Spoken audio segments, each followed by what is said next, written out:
안녕하십니까 성도 여러분. 오늘은 제7과 둘째 날 우리의 위대하신 아버지라는 제목으로 함께 말씀 나누겠습니다. 말씀 나누기 전에 기도하겠습니다. 하늘에 계신 아버지 하나님, 오늘 특별히 하나님의 말씀을 통하여 우리의 위대하신 아버지라는 제목을 우리 함께 말씀을 나눕니다.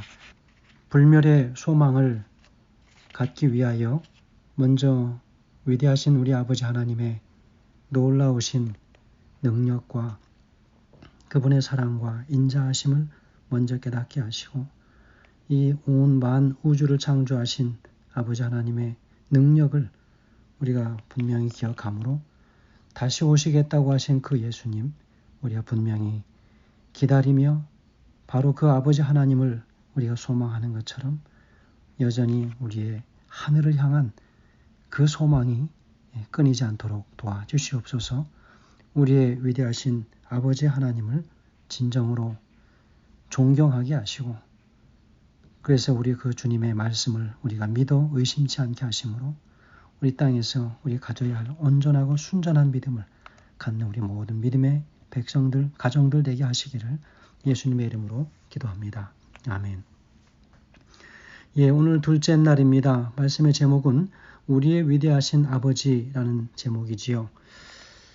여러분 요즘 특별히 무더운 날씨를 지나면서 우리 아버지 하나님께서 모든 뜨거운 이 열기와 이 무더운 날씨 그리고 그분께서 조성하시고 창조하신 또 여러 대자연의 변화들을 보면서 우리 아버지 하나님의 섭리를 능력을 다시 한번 이 시간들 우리가 간절히 사모하는 그런 시간들 되면 좋겠습니다.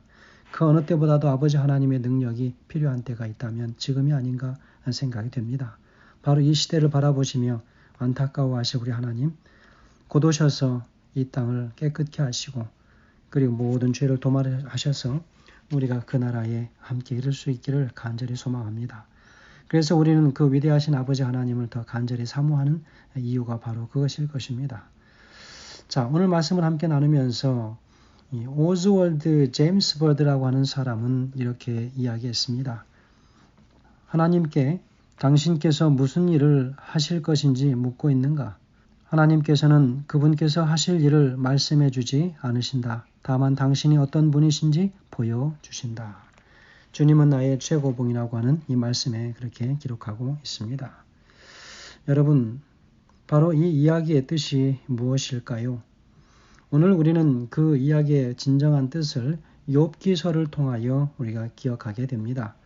특별히 욥기 38장, 39장, 그리고 42장의 말씀을 통해서 오늘 그 말씀을 저희가 깨닫게 됩니다. 여러분, 특별히 이 욥이라고 하는 한 이 위대한 이 인물을 바라보면서 하나님께서 그를 의인이라고 높여 세우시고 또 사단이 시험하기를 원할 때 기꺼이 그를 시험에 내어주면서 그는 결코 하나님을 욕되이 하지 않을 것이라고 하는 것을 우리 하나님은 아셨습니다. 그의 믿음의 시험에서 그는 통과한 사람이죠. 여러분 우리가 아는 욥기는 바로 큰 비극을 당한 욥이 동방의 한 의인으로서 욥의 이야기를 다룬 것입니다. 욥은 자기 목숨과 아내를 제외한 모든 것을 다 잃어버렸습니다. 더구나 그의 아내는 그에게 하나님을 욕하고 죽으라고까지 이야기합니다. 가장 가까이에 있는 사람이 하나님에 대하여 욕하고 죽으라. 얼마나 그 처지가 형편이 없었으면 그렇게 이야기할 수 있었겠습니까? 바로 그 다음 내용은 그렇습니다. 욥의 친구들이 왜 그런 일이 생겼는지 끊임없이 질문하면서 욥과 논쟁을 벌이는 모습을 보게 됩니다. 이 논쟁 가운데에서 하나님께서는 침묵하시는 것을 보게 됩니다. 여러분 어떻게 하면 가장 가까이에 있는 그리고 사랑하는 아내가 하나님을 욕하고 죽으라고 하는 남편을 향하여 그렇게 말할 수 있었겠는가? 그런데 하나님께서는 이 논쟁 가운데서 그분은 침묵하신다고 하는 것을 우리는 볼 수 있습니다. 그런데 갑자기 하나님은 욥기 38장에서 욥이 감히 대답할 수 없는 60여 개의 질문들을 쉴 새 없이 던지시는 모습을 보게 됩니다. 성경을 우리가 펴고 또 욥기 38장과 39장의 질문들을 우리가 볼 필요가 있겠습니다. 하나님의 마지막 질문 후에 욥이 대답하지요. 40장 4절과 5절에서 그렇게 이야기합니다. 보소서 나는 비천하오니 무엇이라 주께 대답하리이까? 손으로 내 입을 가릴 뿐이로소이다. 내가 한 번 말하였사온즉 다시는 더 대답지 아니하겠나이다. 그랬습니다. 여러분 특별히 이 욥기 40장 4절과 5절의 말씀에서 그는 더 이상 대답지 않겠다라고 이야기합니다. 하나님께서는 욥의 친구들이 던진 왜라고 하는 질문에 하나도 대답하지 않으셨습니다. 대신 그분께서는 놀라운 창조 사역에 대하여 말씀하시죠. 모든 창조 사역을 말하면서 하늘에 별이 떠 있고 그리고 모든 이 천체가 움직이는 그 이유를 어떻게 이해할 수 있겠는가? 바로 그것은 하나님께서만이 그렇게 하실 수 있으므로 바로 그 하나님은 나를 그러므로 그 능력이 많으신 그 하나님은 나를 이 죄 가운데에서도 건져내실 것이다. 당신이 자신이 겪고 있는 그 시련과 그 고난 속에서 하나님께서는 반드시 구원해내실 그런 하나님이심을 그는 의심치 않습니다. 그래서 하나님께서는 당신의 위대하심을 창조 사역을 통하여 그려서 보여주고 계십니다. 그 후로 욥은 다른 대답을 들을 필요가 없었습니다. 여러분 만일 우리가 참으로 하나님의 위대하심을 보게 된다면 우리는 어떻게 될 것인가? 여러분 우리는 하나님을 사실은 그 전에도 말씀을 통하여 믿어야 하겠지만 실제로 그분의 위대하심을 우리 마음 가운데 확신하고 보게 된다면 이것은 사실은 흔들릴 문제가 아니라는 것입니다. 굳건한 믿음을 가지고 있는 하나님의 백성들 어떠한 상황이든지 기꺼이 승리하여 의심치 않는 하나님의 백성들이 될 것입니다. 그분께서 우리에게 행하시는 모든 일에 대해서 의문을 품지 않게 되겠지요. 우리 모든 인간들은 어떻습니까? 본능적으로 모든 것을 아는 것을 통해서 위안을 얻으려고 합니다. 아는 만큼 세상을 보려 하고 이해하려고 하지요. 그렇기 때문에 우리가 무언가를 알 수 없을 때 실망하거나 불안해하지요. 내가 알지 못함으로 인하여 불안합니다. 하지만 하나님을 얼마나 많이 알고 있느냐보다 하나님을 얼마나 더 믿고 있느냐가 더 중요합니다. 이것이 신앙이 아니겠는가 생각을 해보게 됩니다. 이 놀라운 이 하나님의 이 섭리, 창조 사역을 통하여 보여주시는 그분의 역설적인 설명을 우리가 보지 않습니까? 그래서 우리 소망과 이루는 우리가 얼마나 작은 존재인지를 다시 한번 깨닫게 해주게 됩니다. 자, 그러면 38장과 39절의 말씀을 좀 더 구체적으로 살펴보는 시간을 좀 갖도록 하겠습니다. 여러분 38장의 말씀을 우리가 먼저 살펴본다면 1절에서 3절까지 보면 하나님께서 욥을 책망하시는 모습을 보게 됩니다. 하나님의 책망은 고난이 부당하다고 호소하는 욥에게 폭풍 속에서 말씀하심으로 그 책망이 시작되는 것을 볼 수 있습니다. 욥은 자신의 무죄를 변호해 줄 것을 강력히 하나님을 향하여 요구하지요. 왜냐하면 그 친구들은 인과응보식의 논리로 욥의 고난이 그의 죄로 인하여 발생했다라고 단정지어서 말하고 있지 않습니까?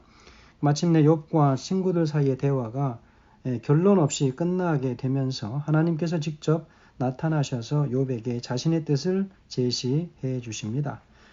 그러나 하나님께서는 이 요구에 직접적인 답변을 주지는 않으셨습니다. 문법적으로 보면 반어법을 사용하셔서 욥에게 오히려 질문을 던지시죠. 계속 질문하는 형식으로 나옵니다. 하나님께서는 욥의 요구가 이치를 어둡게 한다고 하는 이 어리석음의 일이라고 2절에서 이야기하시지 않습니까?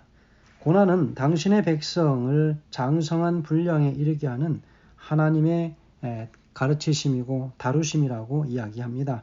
그래서 이 계획을 알지 못하고 하나님의 개입을 요구해서 자신의 정당성을 입증하려고 하는 아주 무지한 소치라고 하는 것을 욥은 하나님께서 보여주시는 모습을 통하여 깨닫게 됩니다. 그리고 4절부터 41절까지는 하나님께서 만드신 자연계에 대한 질문을 계속 던지십니다. 하나님께서는 별자리에서 진흙 그리고 금수로부터 새들에 이르는 모든 주제를 통해서 욥을 신문하십니다. 우주와 하늘과 땅 위에 그 장엄하게 펼쳐져 있는 창조의 기묘함이 무엇인가? 그리고 욥을 겸손하게 만들어 주십니다. 나름의 논리와 이론으로 자신의 정당함을 주장하려고 했던 욥, 하나님을 원망했던 욥, 그 욥을 회개하도록 회개의 길에 들어서게 합니다. 바로 42장의 1절부터 6절까지의 말씀이 또 바로 그런 말씀들 아닙니까? 또 그리고 하나님께서는 하늘과 땅 이 모든 미물에 이르기까지 영원한 계획과 관심을 가지고 계신 그분이 가장 귀한 창조된 인간을 다루시는데 결코 기계적인 혹은 자신이 그려놓은 그림처럼 어떤 도식적이거나 그리고 논리나 우연한 무질서로 하지 않으신다고 하는 사실을 역설적으로 욥에게 말씀하고 계시다고 하는 것을 우리 볼 수 있습니다. 여러분, 그래서 특별히 욥기 38장의 이 말씀은 하나님의 계시에 의존해서 살아야 하는 모든 인간들에게 하나님의 자상하신 모습을 보여주고 계십니다. 비록 나름대로의 정당성을 지녔을지라도 무한하신 하나님의 계획과 견주어 볼 때 이것은 너무나 어리석고 인간의 근시안적인 인간의 요구에 불과하다고 하는 것입니다. 그러나 그러한 요구일지라도 이러한 것들에 하나님께서는 응답하시고 그리고 그 이상으로 답변하심으로 당신의 백성을 성숙하도록 하나님께서는 진심으로 그들을 보살피시는 그런 하나님이시라고 하는 사실, 바로 그런 하나님이심을 분명 이 38장에서는 그렇게 이야기하고 있다는 것입니다. 그러면 39장에서는 무엇입니까? 바로 그것은 하나님의 첫 번째 말씀이 시작되는 그런 부분입니다. 자연계에 대한 하나님의 이 주권을 언급했지요. 38장에서 바로 언급한 부분이지요.